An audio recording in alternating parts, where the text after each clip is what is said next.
So, try natin yung ano,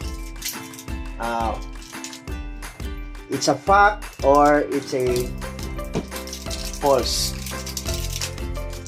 So, sabi nila, para daw malaman kung original yung honey is kailangan itetest mo yung honey. Paano may itetest yung honey kung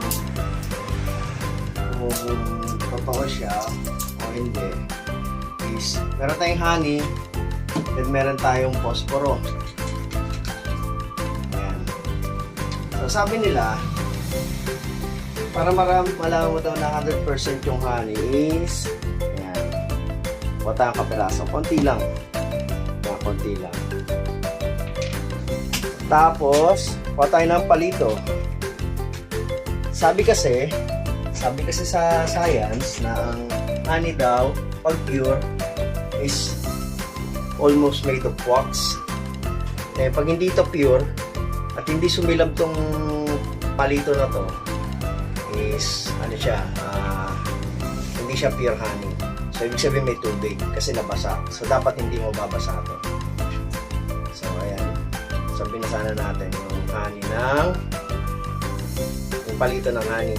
So dapat ito magliyab.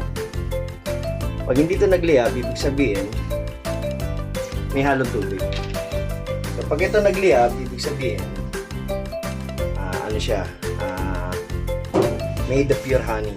So, tignan natin. So, totoo. 100% pure made of honey. Saan nyo matatagpuan to? Kay Mark and Tintin. Yan, kay Mark Makalalad. Sponsor by Honey. Honey, pure honey bee. Legit pure honey.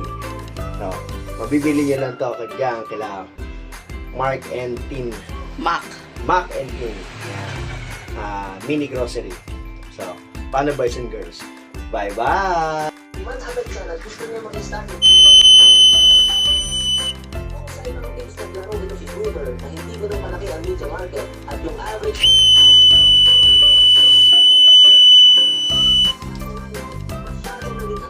Asak na, asok. Asak na. Pero